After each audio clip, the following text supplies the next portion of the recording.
This episode is brought to you by our friends at Brooks Blooms, your all-in-one landscaping solution. Brooks Bloom's three-step landscaping experience offers a seamless journey from design to construction and ongoing care, ensuring your outdoor space thrives year-round. Visit brooksblooms.com today to embark on your landscaping journey, where every step is a step towards a vibrant and beautiful outdoor entertaining space.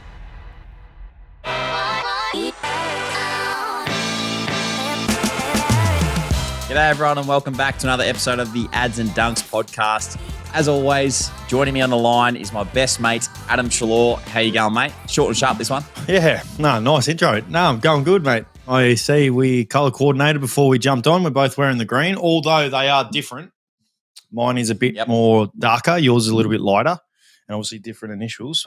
Just showcasing our cool merch that we've got. But no, going well, mate. Going very well. The more important question is, how are you going? Because it's been pretty crazy up there for you. Yeah, it has been. And to be honest, I think we got off pretty lightly at our place. The cyclone, as a lot of people would have known, sort of held up off the coast a little bit. So Gold Coast and all those areas copped it a lot more, and northern New South Wales probably than what we did. But mate, it was a scary couple of nights waiting for it to come through, and the rainfall that they were talking. So pretty much what happened was it got delayed a night. So it was meant to be Thursday night, got delayed to Friday. And then Friday night came, there was a bit of wind. I got woken up by it, actually. And I was like, geez, here we go.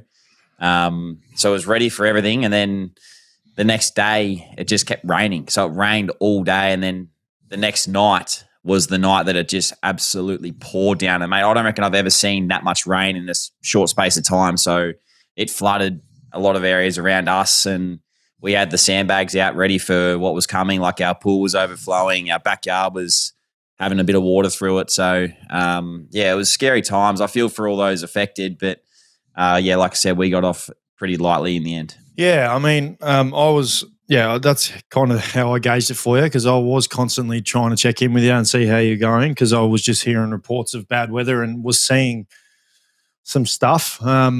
So grateful and thank God that you're okay, and largely most people are okay, but for the ones that are affected, it clearly looked quite challenging, and stuff that you kind of can't really prepare for. Well, you can, but I mean, when it actually comes, like, it's kind of like, oh, what have I really got myself into? So I could only imagine for you, the stress levels would have been crazy. Oh, mate, it was like, if a Category 2 cyclone actually hit us, like, it would have been intense. Like, you literally you can't do anything to protect your house, protect anything. So, even the guys on the Gold Coast, like the people down there, they didn't cop the full brunt of a Category 2 cyclone because it got downgraded as it was sort of coming through. So if that was actually to happen, like, any wonder people were freaking out. Like, that's that's the way I see it. Like, it's a very scary event that you wouldn't want to live through. And, but to have the experience, I guess, of a lighter on sort of cyclone and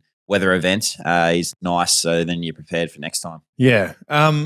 So how's the week kind of looked for you? I mean, it wasn't really till Thursday, was it? Or, the day of the game where you guys were really put into kind of isolation in a way? Yeah, so we got told – so we trained as normal. So last week we trained Monday, trained Tuesday, and Tuesday was the day that we got told the game was off, and we obviously filmed the potty that night. So Wednesday we actually teed up to play an intra-club, and knowing that the game was off, so we played 4 full quarters of footy, A's versus B's, and then pretty much after that, mate, it was like, righto boys, go home, get prepared, it's coming, rah, rah, rah, and just get ready for what's coming, because it's not going to be nice, essentially. And so we all parted ways and went home and pretty much bunkered down like we did in COVID. Like, it was in your house and you weren't really going too far because you're just expecting this massive cyclone to come at any point. And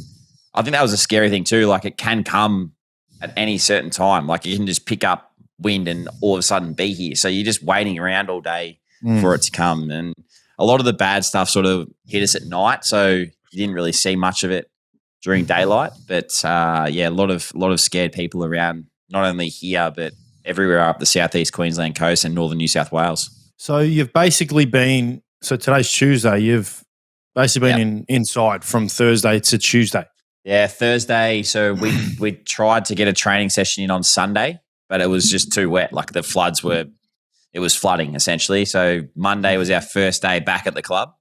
Mhm. And yeah, the way that worked was we just went in there and did our normal Monday stuff, which is like a half day, bit of recovery run, skills, weights, and then we're done for the day. So that was our Monday. And then today was a normal Tuesday. So we trained on the Gabba today, normal Tuesday session, which was probably a little bit bigger than normal because we hadn't trained a lot over the last few days. But yeah, tomorrow we're actually heading to Sydney to get away from all the, I guess, factors of, wind, rain, potentially more flooding.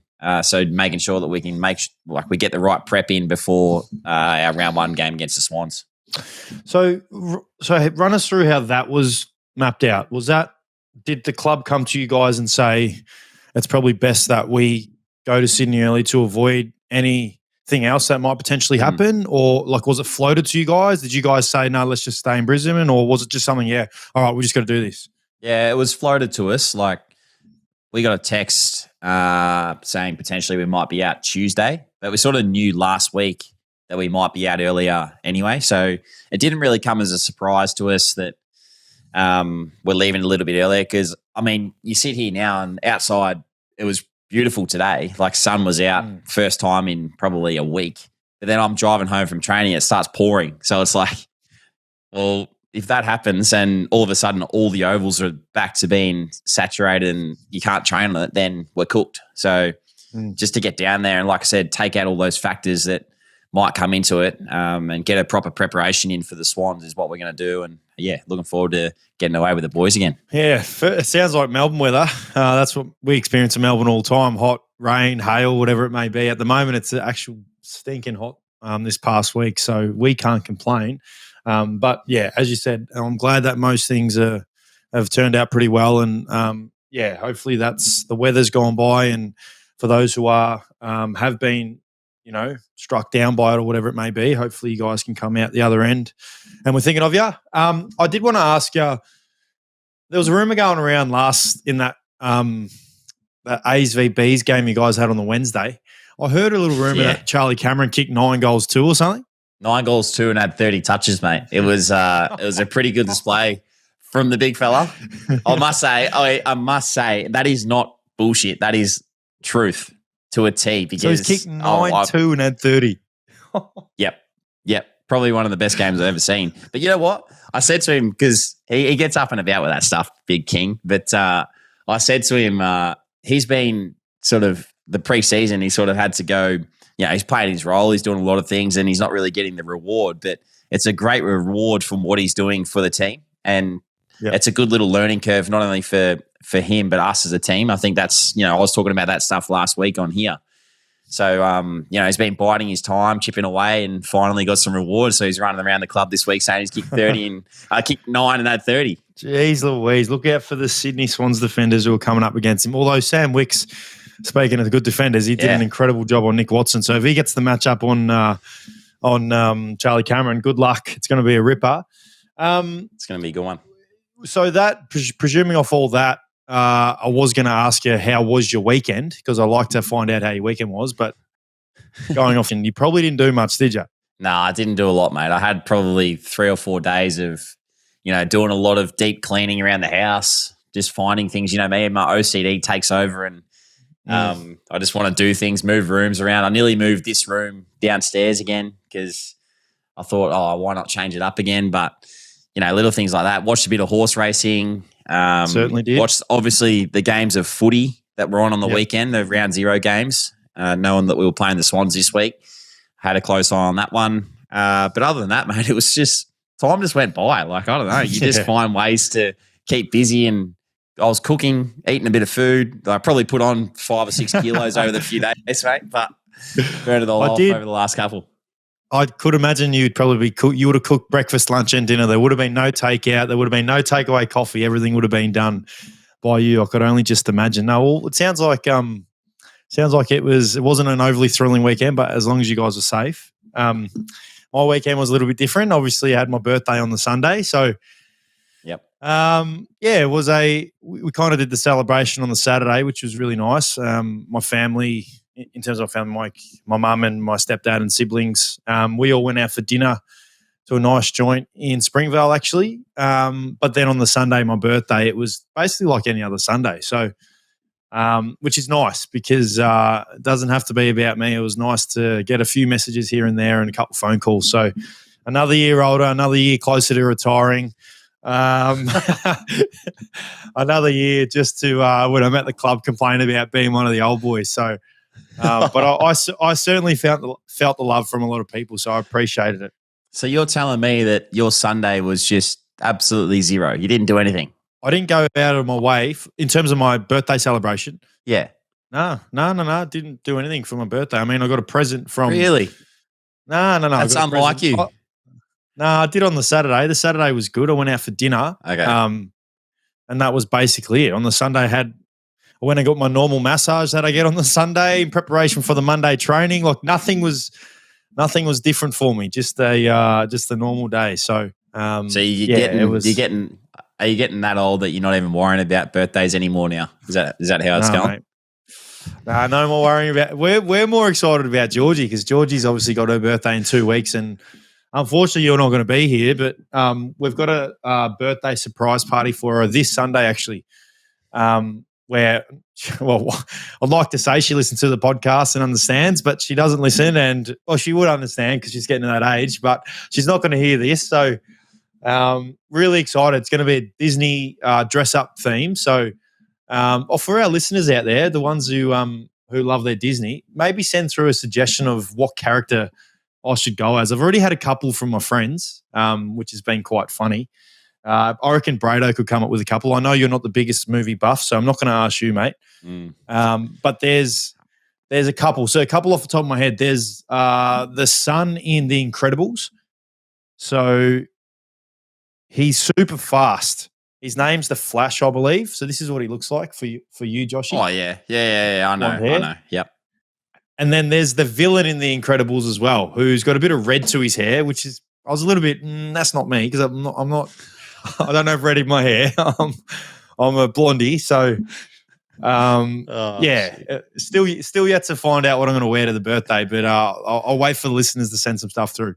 I look forward to seeing some photos, mate. I'm sure Kimmy will be all over it on the socials, like she was the other day, showing a photo of you and Ken from the side profile. Is that right? Yeah, that is right. And apparently, he got some really good feedback. She only actually told me that today, which I didn't know. Yeah, because I was actually putting. Yep, I was just saying off air to you and Brado that I was actually putting this. So I was really locked in. I was doing something on the table, which was putting together my birthday present that Kimmy got for me. Which is anyway, I'm not going to bore you with it. That's when she come over, and I didn't know what she was doing, so I was a little bit surprised. And then obviously turns out there was some nice, some nice feedback from us. That's nice. Like feedback saying that you do look like Ken, or just yes. You're joking, aren't you? I'm serious. I've seen some messages that Kim sent me. So there's a little boost of confidence. Funny. Oh, what? That doesn't done anything to Mike. I don't look like a doll. I look like a freaking Barbie doll. Oh, love it. What about anything else, mate? Anything else going on at training? How's training been? How are the boys looking ahead of round one? Boys looking good. Training wise, we had a solid one on what day we trained? Friday. We had the weekend off, so had a very solid one. I was a part of that as well. As I said last week, it's just basically now my training loads because I'm basically full training. So flying around on the track, which is nice, feeling good. But yeah, super excited. It's going to be exciting this build up. I mean, there's going to be some players that are nervous about whether they're going to be playing or not. We could potentially have some debutants based off the form in the community game. So no idea in that regard, but there's just really some super excitement about the weekend. Just the start of a new season. You know what it's like. There's no real expectations because nothing's happened yet. But I'm sure once 11 p.m. comes after the game when we know the result, that's when the joys of a season kicks in and you ride the wave of the wins and losses and whatnot. So, yeah, super excited about how the boys go about this week. What do you think of last week's games? You said that you watched a couple of them over the weekend. What was there anything that surprised you? We sort of texted a little bit. Yeah, no, I watched the Sydney Hawthorn game. I wasn't able to really watch the Giants Collingwood game. I go to church every Sunday night, mate, so I was at church. But the Hawthorn Sydney game, I liked it. I mean, they're two of the clear standouts for me. I know I tipped Sydney. You tipped Hawthorn. Is that what we did? I can't. Or was it the other way around? I think we both tipped the Sydney. Yeah. Okay. Well, yeah. I think in saying that, we were both really big on Hawthorn this year, and I feel like they've clearly produced. And what excites me for them, if I was a Hawthorn fan, is just the speed of ball, like how quick they look when they get the ball. And I don't know if that's just to do with, they're lively players, like they're quick, lively players, but they just look super good. I mean, they're coming up against the red-hot Sydney team who, in all right, were ready to attack the year based off how they finished last year. So that game was a ripper. I loved it. Great to see Will Day absolutely dominate. I mean, I'm a big fan of Will Day, and I know you are too, because last year we were talking lots about Hawthorn mids, and we would always say, Will Day, he's that good, and he's come out and produced like that, and they had to tag him. And so from that point of view, I really enjoyed that game. It was really cool to see footy back.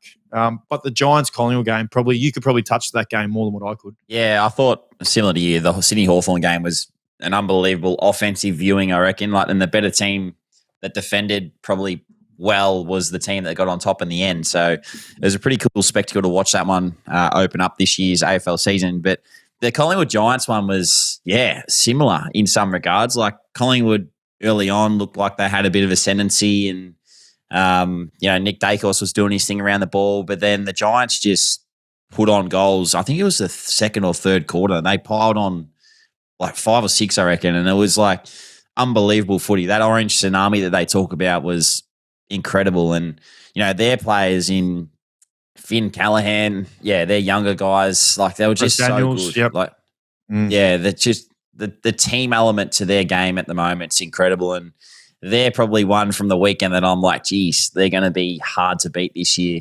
watching their style of footy. So impressed, and you think about the names that they had out as well. Like there's so many guys to come back into that team. They lost Briggs early on. Hope he's okay. It looked pretty nasty, that one. But, it was an incredible performance from them, and I'm sure they have a bit of a banter with the Collingwood social media, I feel. Like they do this little thing. They send them packing or something, and they're like, not again, or this is becoming a trend or whatever it said. It was pretty funny. I like tuning into that kind of stuff. Yeah, there are a few social media teams out there that causing a bit of a rift. Giants are definitely one of them, which is great value. But back off the back of what you're saying, like I second all that. I mean, when I say I didn't watch the game, I didn't watch from about 5 minutes to go in the second onward. So I seen the first half and a bit, the first quarter and a bit, and the game was a lot closer than what it ended up being. But even I could see it in those patches just how good they are. I mean, it's still just remarkable how every year since the Giants have been in the AFL, that barring the first 2 years where I was there, where we only won 3 games, they've always just been good. Like they've been never been irrelevant. They've always been thereabouts, and they come and they kickstart a season off really well. And right now, rightfully so, they're going to be one of the premiership favourites based off what they've just produced. They've got another ripper who last week, for what it's worth, I'm so proud of this call, Finn Callahan as my surprise All-Australian, off the back of his game. I mean, he was arguably the best player on the ground in the quarter and 20 minutes that I watched. He kicked one of the best goals I've ever seen. And I feel like he's just coming into his own, and then that's going to obviously help out guys like Josh Kelly when Tom Green comes back. Brett Daniels when he goes inside. Toby Green spent a bit of time on ball as well from what I've seen. So, unreal. I think the thing that you forget when you're out of season versus in season, and I've just got another taste of it again, is the media. The media is crazy. You just forget. You totally forget what it's like. And, mate, the amount of stories about like already writing players off, writing teams off, whether it's, mate, it's just, you know what I mean? It's just ridiculous. Don't you reckon? Oh, yeah. I totally agree. Yeah. Like everyone's writing off Collingwood because they're too old and all this kind of stuff. And it's like their best is still good enough to beat anyone in the comp. It's just that they were beaten on the weekend by a better team on that day. So nothing changes everyone's seedings and whatnot at the start of the year. I feel like that'll end up playing out the way that it does. But it's just a hyper reaction to everything that happens early on because that's just the way that the media works and the world works, I guess. Even the Swans, I mean, teams are already commentators and experts are already kind of writing them off in a way, not to the point they are with Collingwood, but yeah, just you forget how good like these teams are based off one performance. You just can't write them off. Like Sydney are going to be thereabouts again. They're going to finish, potentially in the top 4. Errol Gordon's a big player that's out. As you said last week, he's a massive out for them he's a link player. He gets involved in chains and really sets them up in really good positions. And when you lose someone like that a week before the season, they're very, very hard to replace. So, it blows my mind. You kind of forget. You forget it until you're around it. And obviously you, Brisbane, probably wouldn't see it as much here, but for the last week and a half, it's been spoken about is footy. And then the last few days, all it's been spoken about is how Collingwood are this and that. And, the season's a rife. And it's like, for me, I know those players. I know the likes of Pendles and Steele and Howie and these guys. They're going to come out and they're going to dominate. They're going to have a fire in their belly to show that they are still such a very good team and good individual players as well. And cannot wait to see what they produce this week against Port Adelaide, which is another big game. I reckon they'd be sitting back thinking they're not really fussed about the result. Yes, you would love a win, but the amount of learnings and stuff that would have come out of the game for them will help them in the long run anyway. But it's a couple other things that caught my eye, and I'm not sure I want to get your opinion on. The not 15 play on call from the umpires. Have you noticed that they're very, very hot on that? And have you spoken about it at your club? Answer the second question. No, we haven't spoken about it. First bit of the question. Yes, I noticed straight away. There was a couple genuine 25-meter marks that weren't paid. So I did notice it. It's pretty crazy because it's a big rule changer for not rule change because it's not a rule change. It's just perception really. But when you're using the footy and you're trying to maintain possession, they're just going to call play on now. So it's going to send the game into a bit more of a chaotic type version, which is exciting. I feel like it makes the ball live all the time and gives everyone an opportunity to get in there and get it. See, I agree with you. I like that aspect to it because then the creativity of our sport, our game comes into it. And that, and you can answer this as well as I can. In preseason, how many times do you practice stuff where it's just live play and you just got to create and make it up on the spot and just see how you go? Like you do it a lot. You do it probably every main session. There's probably a drill there that's designed for that. So I'm with you, mate. I like that aspect to it. I think as the year wears on, whether or not it gets stuck like to this degree where it's like everything is getting called play on, probably won't happen. But it's nice to see early. Yeah, it's nice to see early. What was the other thing you're saying? You said you got a couple of things for me. Yeah, I've got another one, and this is a funny one, but I've seen a lot of traction on this one. The new scoreboard set up on the TV from Channel 7 and Fox. What are your thoughts on that? I want to get your thoughts on that. Mate, what are your thoughts? Tell me your thoughts. I'm asking you first. Never have you ever underappreciated a scoreboard historically, and I took for granted the years of the 2000s and the 2010s. I mean, why change the scoreboard? It looked terrible. I didn't like it at all. You? I mean, mate, I'm all about adapting to change and just dealing with it. You know me, I'm a bit like, I don't really care. But I saw someone put up a photo on their socials of like all the different years that have gone by and how it's changed over time. And like back in the day when I was a kid watching footy in AFL, that was the best scoreboard. It was just stock standard, Sydney, Hawthorn, their score, the other team score, and the time. That's it.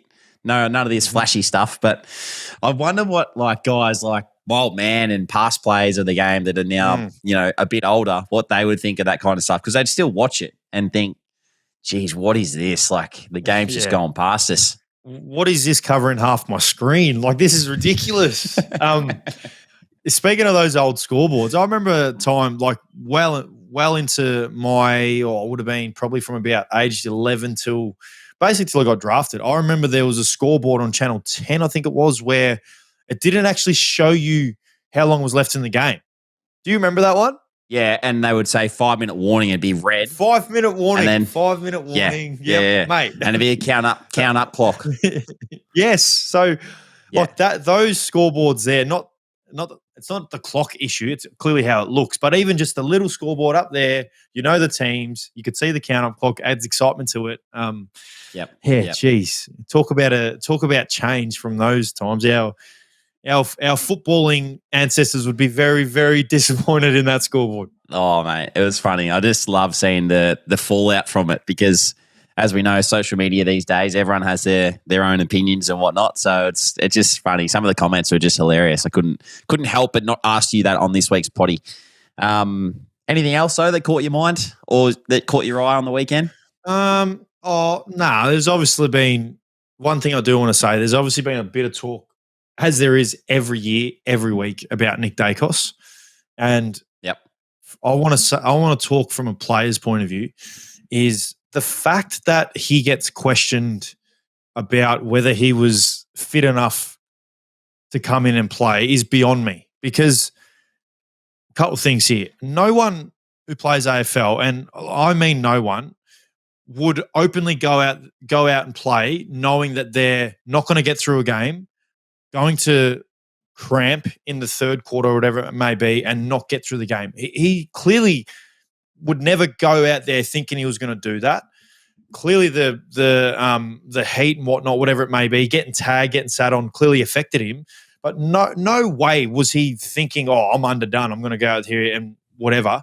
Secondly, he's from what everyone says that has played with him, from guys that I've played with, guys that I play with, guys like Caleb Poulter, even Ben Reed, who's now one of our coaches, guys that have actually seen Nick Daicos up close, talk about being the most professional bloke they've ever seen, the hardest trainer they've ever seen, someone who works his absolute arse off to get the best out of himself weekly, every session. For him to get questioned about his professionalism, just mind-blowing, because it's like, give the kid a break. Like, oh my God, he gets tagged, he gets sat on. It's 30 degrees. Like, give him a break, man. He's arguably the best player in the competition. He's allowed to have a game where, he's obviously not as influential as he normally is. Plus I understand the cramping bit, but the question his professionalism just blows my mind. Well, absolutely blew my mind. Yeah. Yeah, no, I agree. I think the way that he plays the game, there's probably not a harder runner in terms of when he's going to get a possession or whatever. Like, he runs hard and it's hard to go with him. So the fact that he's cramped in round one, again, I don't think they're going to be sitting back as Collingwood Football Club and being like, shit, like there's an issue there. They're just going to move on and look to next week. But that's the scrutiny that we get put under, mate. It's a week-to-week thing for not only him but everyone in the game. So we just deal with it. Yeah, I mean, it's just crazy. I mean, I always think, because he's arguably the best player in the competition, and he's a superstar. So the amount of scrutiny that he cops is just beyond me. But I just wanted to say that. I did want to do something before we preview this week's games. And I'm just putting you on the spot here because I haven't spoken to you about this. But do you know how every week last season we did like our give some love, show some love? I would love to do a 3-2-1 for us, player of the round. 3-2-1 player of the round. So okay. The 3 is your player of the round. 2 is obviously the second best, and the 1 vote is whatever. Be cool to see if Brado can keep track of this, and by the end of the year we could have a tally. Because we have an Ads and Dunks podcast champion. Yes, because you and I both know there's going to be players there that won't necessarily get the recognition that they deserve. So I like it. I thought of that before, and I was going to call you off air and ask you, but I thought, you know what, I'll tell him on the show. So I reckon we can do that now. I'll start with my 3-2-1 so I can give you time to think, just in case you're thinking, oh shit, who am I going to think? Yep. So I'll start off with my 3. And this is a hard one because there's 3 clear standout players for me for this round. And it's easy because there's only 2 games. My 3 is going to go to James Sicily. Okay. So he's my 3. Reason being is just how good he was behind the ball, obviously, as in his traditional role as a defender. He was almost impenetrable, if that's the word.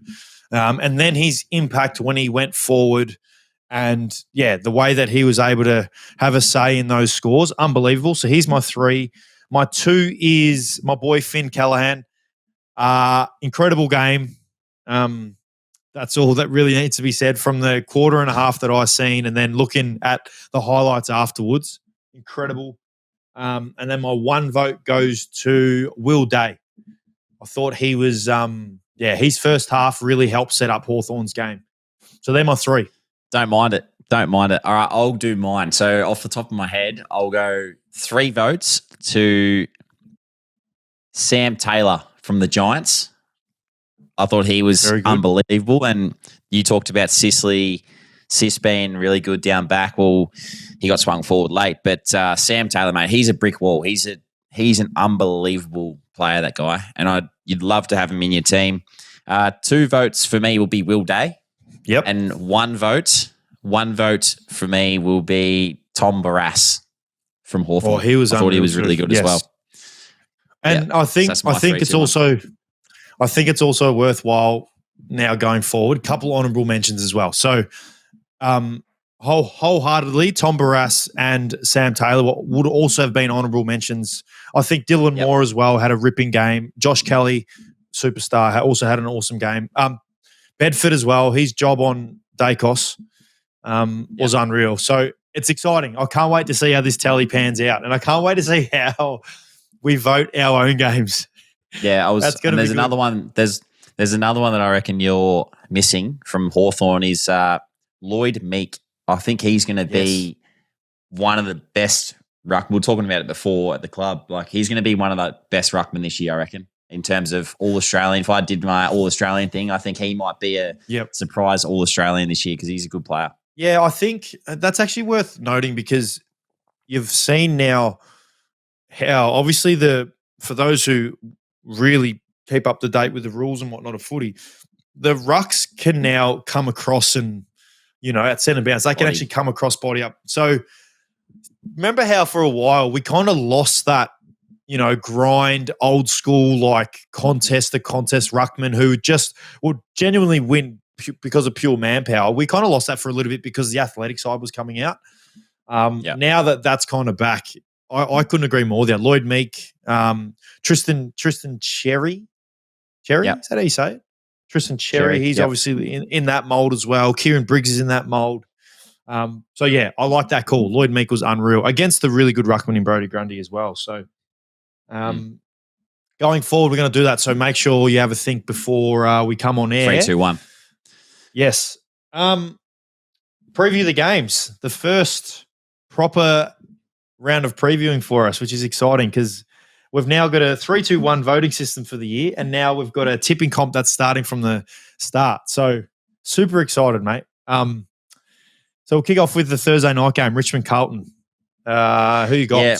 I think the Blues win this one. It's exciting for some of the Richmond youngsters that are getting their first game on, the first game in Melbourne on a Thursday night. So I'm sure they'll be lapping that up in their first game of AFL footy. But I just think the Blues, like they're going to be too good. Inexperienced sort of. There's still a lot of experienced players in the Richmond team, but I think Carlton's experienced now and they've had a good preseason. They'll be looking forward to starting off the year well. Yep, I agree with you, Carlton, and agree with what you're saying. I'm so excited to see how the young boys at Richmond go because I feel like it's an exciting time for them. The Friday, this is a ripping. I cannot wait. Cannot wait to watch Hawthorn all year on the blockbuster slots because they're so good to watch. Hawthorn Essendon, who you got? Yeah, I'll tip the Hawks again. I think they're going to be a good side this year. The Bombers have had a good preseason and played well against the Cats up there in Geelong. So, yeah, it's going to be a hard one, but I feel like the Hawks will get the job done. I agree with you, mate. I'm going to agree. Hawthorn, again, Essendon, another interesting side to see. We seen them up close a few weeks ago and they played really well against us in a practice match. The Saturday games, which for what it's worth, mate, here in Melbourne, Saturday's meant to be 37 degrees. So is it? We've got a game in Geelong, so I don't know how hot that is. And there's 2 games, albeit at night, but one of them's our game under the roof at Marvel. It could genuinely be a a wet kind of game because of the sweat. It's going to be a Brisbane type game, mate. It will, because the other night games, the Collingwood Power at the MCG. So expect it to be hot. So we'll go on. We'll touch on our games at the end. So we'll touch on the other two that are on the Saturday. So the 1:20 time slot, Geelong v Freo, which great game because I'm super excited to see Baz. Baz obviously hasn't played in over a year, so really excited to see how he goes playing in obviously the new colours for the Cats. Who are you picking? I'm picking Geelong at home. I think they'll start the year off well. I know Freo, I'm fairly sure historically they play well at GMHBA Stadium, so they'll go down there with a lot of confidence too. But again, I feel like the Cats, they're just primed for a big year and have got all those senior players in there now, Baz, you mentioned, so they'll start off the year well. Yep, I'm going to have to agree with you. I mean, Freo's they're a bit of a watch for me because I think was it last year they didn't travel too well, but they were really good at home. It might have been the other way around. So I know in a lot of people's teams tips, Freo is going to be right up there top 4. So there's no harder challenge than going to GMHBA. So it's going to be, I reckon, it'll be really close. But I'm tipping Geelong. Then there's obviously our two games, which we'll touch on. The MCG night game, Collingwood v Port Adelaide. Beauty. Another cracking game. I feel like this is going to be a big build-up. I did see Rosie. Is he out or is he playing? Because he went down with an injury last week. Yeah. I don't know. Well, because they don't have Butters, and if they don't have Rosie, then I feel like it'll be in Collingwood's favour. But I don't know. This is a flip of the coin for me. I'm excited to see how the Pies go after last week back on the MCG in front of their home fans. And yeah, I'll tip the Pies. I feel like the Collingwood Army will turn out for them and they'll play a good game. Yeah, and I'm not sure if he does miss Rosie, that is a big out. But I think Jordan Ngoe might be touch and go. But one certainty I think this week is Dan Houston, which is coincidentally against his old team. So yep. That's an exciting in for Collingwood. He's obviously a superstar of the comp. I'm with you. I'm again with you. It's 4 in a row. I think they're going to bounce back. And yeah, they're going to really the Magpie Army will get behind them. And as we all know, they're like an extra player. So back in the Maggies. Yep. The Sunday games, we've got 12:35. Is that a normal time slot? 12:35. Did you all say 12:35? Or is that just me? Oh. Yeah. Well, there you go. Adelaide v St Kilda, Adelaide Oval. The Crows get that done. As I said last week, I think the Crows are going to have a really good year. And yeah, they'll get the job done over the Saints at home. Yeah, I am with you too, mate. I'm you just copied me this year. You're not going to lose if you just copy me. I'm not. Next week I'll tip first. I agree with you, Adelaide. They're exciting to watch as well. The other game is a ripper because Melbourne v the Giants, 3:20 at the MCG, and Melbourne at the moment, it's kind of because we don't know where they're at. It's exciting to see what they're going to produce, and from all reports, a healthy, fit Clayton Oliver as well is just a whole new dynamic for them. Christian Petrarca's obviously playing as well back from injury. So interesting. Who are you tipping? Oh, this is a good one. I'll tip the Giants. I think the D's will put up a really good fight. They've got a lot of, as you said, players back from injury, whatever it might be. So it's going to be a cracking game. I'm actually keen as to watch that. What time is it? 2:20 on 2:20 our time on Sunday. Yeah, that'll be good. But I'll tip the Giants. I think they're going to be too good. Yeah, I'm going to go against you. I'm going to go Melbourne. There's me first against you. I think they're going to be very good this year. So intrigued to see how they go. And the last game of the round, Optus Stadium, West Coast versus the Gold Coast Suns, 6:10. Who are you tipping? I will tip West Coast in this. I think it's a hard trip. It's a very hard trip from Queensland to Perth, and I don't think the Eagles are. They're definitely not as bad as they were last year. I don't think. I think a lot of people think that they go off last year's form and whatnot, and just think, the Suns will get the job done. But I think the Eagles are going to be good at home again, and they're going to roll the Suns first up. I am going to agree with you. Again, I'm sorry, but I thought I might have got you here because I thought you might have tipped Gold Coast, but I'm definitely going the Eagles because I agree with They've everything. recruited well. Yeah, yep. I'm excited to see how those boys go as well. Obviously Jack Graham, Liam Baker, another year. Harley Reid, like Harley Reid's probably one of the most watchable players in the competition. So I'm tipping the Eagles, and that's it. We've got our games, so we'll go with your game first. 4:15 slot.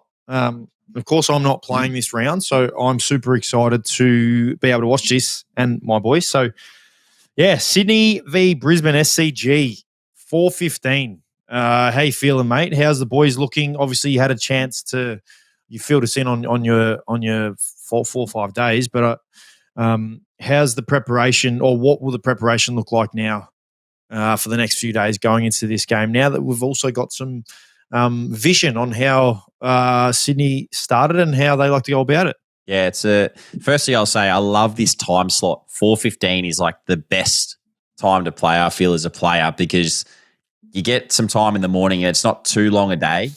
And by 2 o'clock, you're already heading to the game. And then you finish the game and it's not midnight. So I love playing this time slot. I think it's going to be an awesome game, awesome atmosphere at the SCG. Keen as to get down there on Wednesday, tomorrow, and get to work with the boys. So we're all excited to get out there and play after last week, not being able to play and the weather and whatnot, turning that down. But our preparation's been really good. It's been a pretty good preseason. A lot of guys, as I touched on last week, come back from injury and all that at the right time. And the boys are raring to go. So looking forward to the challenge. Obviously, the Swans will be red hot after, what happened last year, but also after last week against the Hawks. So, excited for this one and can't wait to get stuck into it. Yeah, you must be fully expecting, obviously be hyped as the grand final rematch. Sydney have obviously played a game already, and obviously they'll be extremely disappointed. You must be fully expecting a couple of things. Obviously, the hostility towards you from the crowd, but the boys to fully come out with a intensity and a hunger and a want to obviously want to win the game, but really hurt you as much as they can. Yeah, I must admit, we have talked about, starting the game or weathering their storm, because they're going to come out red hot, as you mentioned, and there's going to be a lot of emotion in the game after the results of the past, as I said, last year and last week. So, that's why it sort of gives me tingles, mate. I'm thinking about it. I'm that keen to get out there. Can't wait to line up in that, centre bounce and hopefully go well. But it's going to be a great arm wrestle throughout the day. And look forward to the challenge. I'm super excited, mate. And as your biggest fan, as I always will be, I can't wait to see you go about it. Just one more before we move on from the game is talk about yourself. Is there anything that you could potentially give to your loyal fans and our loyal fans about just anything that you are hoping that you can bring that you may not have brought last year? Because I know I don't want the same answer like, defensive running, tackling, all this stuff. But is there anything that you've kind of worked on that, you're hoping to showcase a little bit? Well, you can't go away from your identity, mate, and that's always made me the player player that I am. I agree. But I don't know. If there's one thing, it'd be my goal kicking. I think I need to be able to finish on goal a bit better. And last year, I'm fairly sure I went at about 20% in front of goal, or like whether that was snaps, whatever it was from stoppage, wasn't just set shots. But if I'm able to kick those goals or, half of them, it definitely sets us up better and looks better on the scoreboard and score sheet. So that's something that I'm looking forward to doing this year, as well as my contested marking. I think I can continue to develop that throughout the season and throughout the rest of my career too. Okay, well, that's good. Well, we're expecting a goal a week. Match your biggest output, which I believe was your last year at the Bulldogs. Yep. We kicked a lot of goals. I remember them. But wishing you all the very best, mate. Can't wait to support you for another year.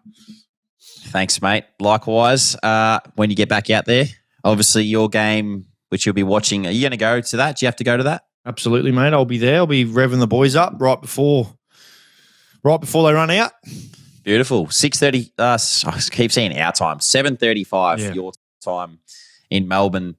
Dogs v North, which is going to be a cracker. I can't wait for this one, because there's obviously a lot of players like yourself out for the Doggies, and North have travelled. I think they went to Perth, didn't they, to play that preseason game over there and played actually quite well. So big CD, Caleb Daniel up against his old team. It's going to be an awesome one to tune into after hours. But what are your thoughts on this one, mate? How are the boys looking? Yeah, I can't wait just to see how the boys go about it. Obviously touched on it earlier on. But yeah, fully expect it to be hot. I mean, quite literally, as I said, 37 degrees. But yeah, I think that's just the excitement. There's kind of the unknown at the moment. And I guess North is one of those sides as well because as you and I always spoke about, they felt like they were so much better than where they finished last year. And they've got some quality right across their list. You then throw in, obviously, Finn O'Sullivan, who was their pick 2, who's going to be a superstar. Caleb Daniel, who, from all reports, from people who you still talk to him and whatnot, say how freaking well he's gone and how good of a player he's going to be. Which hopefully not on Saturday, but beyond that, hopefully he has a great year. And then you throw in Luke Parker, Jack Darling.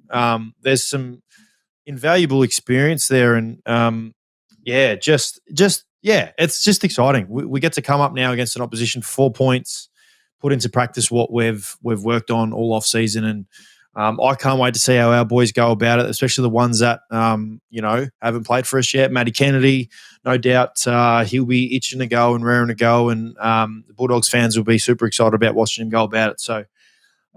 Wishing I was out there. I'm no doubt going to be super envious when I'm there. But yeah, I'm super excited to see how we go about it. Do you think that there's going to be a little bit of tongue in cheek? I'll be watching Libba for sure towards CD when he walks out for that first centre bounce. So I think it's going to be funny to watch. Is there going to be a little bit of, what are you doing, mate? Absolutely. How's it going? Absolutely, mate. And I think for those who obviously don't know, Libba and Caleb are quite close. Very, very close. So there's going to be some funny. I wish I was out there to hear it. That's going to be quite funny. Even Aaron Norton, who's going to obviously walk past CD because he's playing forward and CD's probably going to play back. So, no doubt I'll be asking for some stories after the game. But he was and is a much loved person of our footy club and someone who we were so grateful to have. So, super excited, mate. I can't wait. Just the build-up, the excitement of the build-up towards a game, whether you're playing or not, is something that you can never replace. Obviously, they're a little bit different because one's playing, one's not. But even just the one, even when you're not playing, it's just so exciting. You get to see what your boys have done, the ones you go to work with every day and train with every day, put into practice. So, yeah, mate, really, really excited. And hopefully it's off the back of you boys beating the Swannies and then we can have a really good win. Yeah, it's a bit of the unknown. I agree with what you're saying. It's like you don't know how good you are, how good the opposition are. Like after a preseason, there's no real feel to what the ladder's going to be like or who's good, who's bad, whatever. So, yeah, it's going to be fun to get out there this week and get back into it. But, yeah, like I said, looking forward to watching that one because I can't wait to watch how CD goes about it himself. Me too, mate. Anything before we move on? Anything you want to talk about the footy aspect, or can we move on?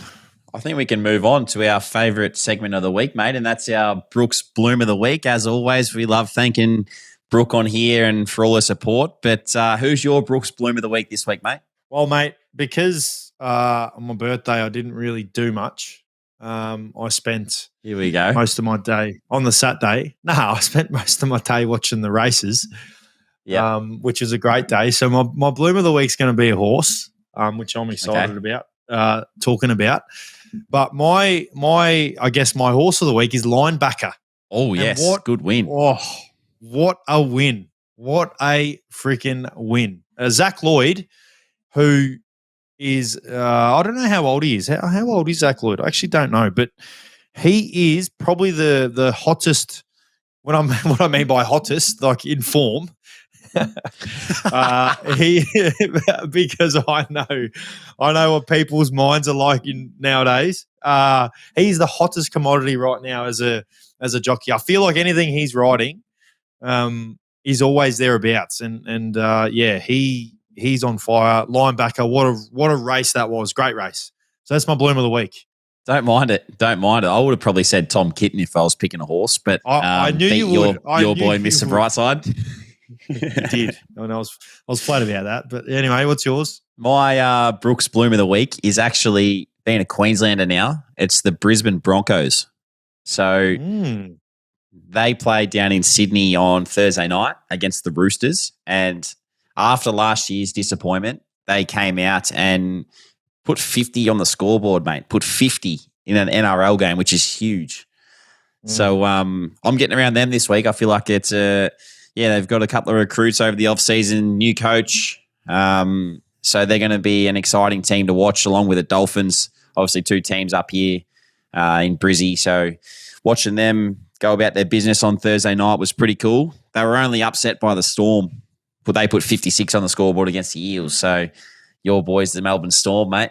I was just about to say that, mate. It's pretty cute that the Broncos put up 50 because the Melbourne Storm put up 56. Ryan Papenhuyzen back to his absolute blistering best. And there's no surprise to me why they're the favourite for the flag this year. And I actually wanted to go to that game, but I didn't. But yeah, I agree with you. As an NRL fan, the Broncos obviously had a down year last year, and I feel like and I felt like they're going to come out and because on paper their team is incredible, mate. They've got a stacked team, very very good side. So no surprises there. Can't wait to see how the NRL unfolds. So we move on from the Brooks Bloom of the week. Love you, Brooke, as always. Got to throw it out there. I did want to ask you, did you see the NFL free agency the past couple of days? Oh, I did see the NFL free agency. What's your favourite one so far? Oh, mate, I've had a couple from a fantasy point of view. No, it's got to be one. Just give me one. Okay, well, my favourite so far is from a fantasy point of view. So can I say it still? Because it's my favourite. Yeah. Okay, so in our keeper league, which is my favourite league, I've got Justin Fields, and he's been handcuffed for a long time. And so he's moved to the Jets. I think it's great. That's awesome. I'll go a guy leaving the Jets and going to the Rams in Devontae Adams. I feel like it's a good move. And I think the Rams are going to be quietly good next year. Or next season, sorry. I second that. I like it because hopefully I'm hopeful that Devontae stays, because I'm a big Devontae fan, stays when he goes there, has the mindset that he's the wide receiver 2 behind Puka. Yeah.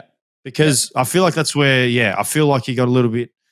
Garrett Wilson should have been the main man at the Jets. So, I like that. Mate, how's the money getting thrown around, though? Like Josh Allen's deal. Actually, I've got a funny one for you. So, Matty Leo, who's at Philly. So, when Tipper and I went to Philly Eagles to get a sort of walk around and stuff 2 years ago, last Christmas, not the one just gone, the one before that, he's like a bit of a development coach at the Philly Eagles. And it was funny today because he put up a story, right? So he's obviously tight with a few of the boys, and he's put up the alert of Cardinals signing Josh Sweat, and then he put up the other one of Milton Williams both getting signed. But he wrote on there, right? He's like, bittersweet feeling. And then the next one he goes, go get paid, my boys. That's coming from a coach. Technically, so I don't know. One of your coaches says to you, go and get paid, ads. I don't care. Like, you're my boy. Go get paid. Yeah, whatever. That's funny as, eh? It is funny. It just shows the mindset. We always talk about it, but it just shows the difference in mindsets between, obviously the Australians and the Americans. There's a funny story I heard. There was a story going around that Joe Burrow linked up here in Australia with a couple, I think, AFL players from Essendon, I think. And I don't know if it's a true story, but if it is, it's pretty cool. It got me thinking. I was chatting with Jace Johannesson the other day. I was like, well, if we can somehow link up with an NFL player just by DMing them on social media, I may as well give it a shot. So the last couple of days, Jay and I have been messaging Derrick Henry, Kevin Durant, Russell Wilson, Justin Fields, who else? Brock Purdy, Jameis Winston. Mate, we've been messaging everyone left, right and centre saying, look, when you're in Australia, hit us up. We'll bring you to the Footscray Football Club and come have a look around. Hopefully we get a reply. Mate, no replies yet. You've got to message.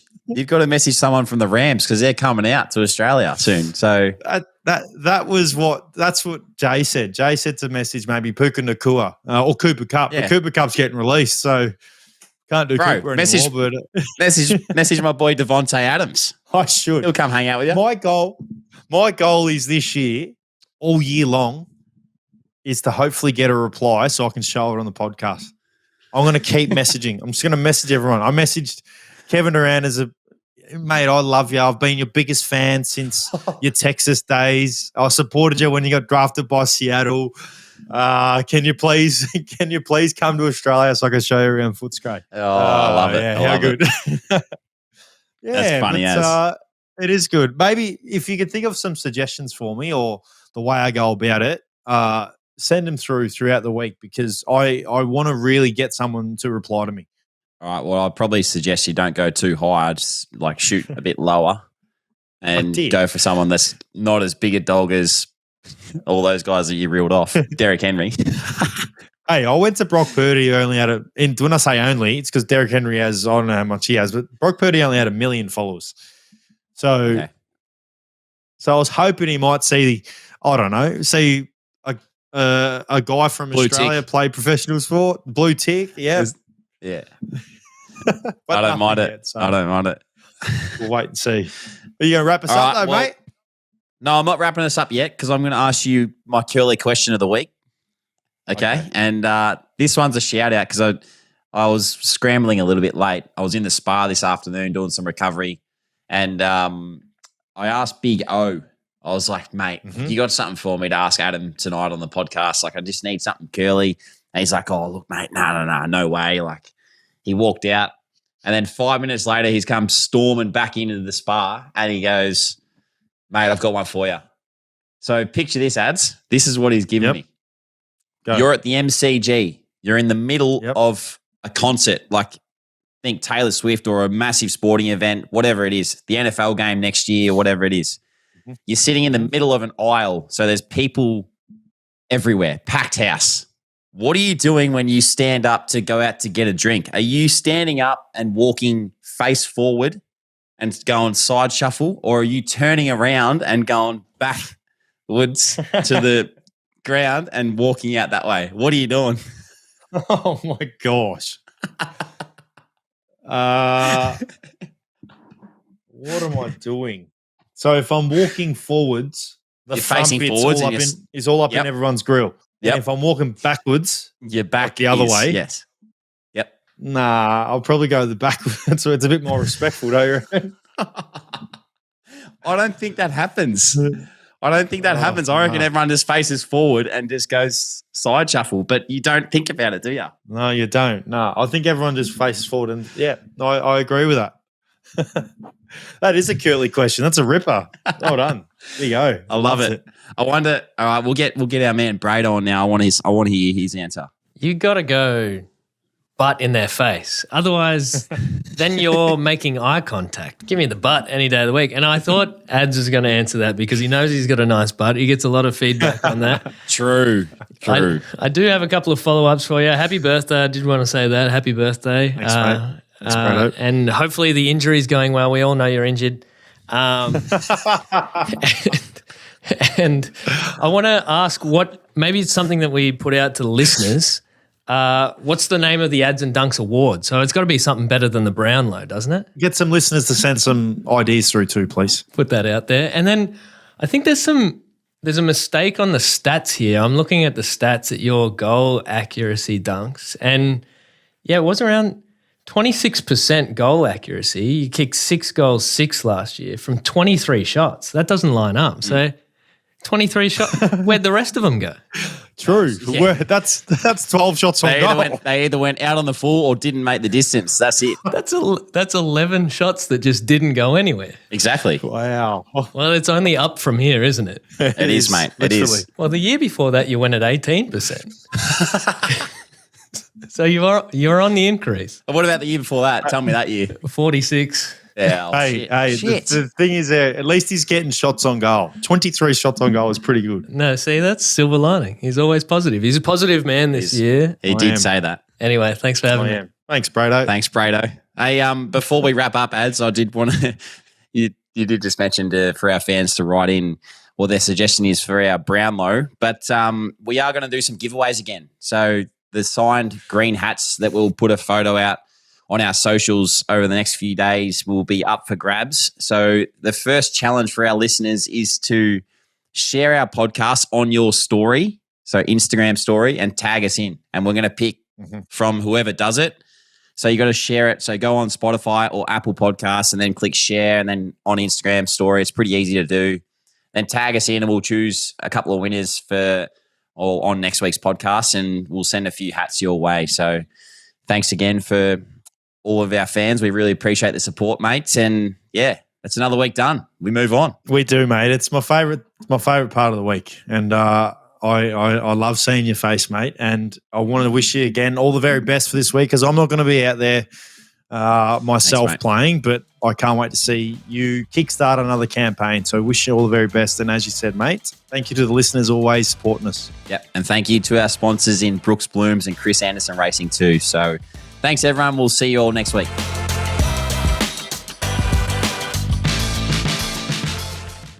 This episode is brought to you by our friends at Brooks Blooms, your all-in-one landscaping solution. Brooks Blooms' three-step landscaping experience offers a seamless journey from design to construction and ongoing care, ensuring your outdoor space thrives year-round.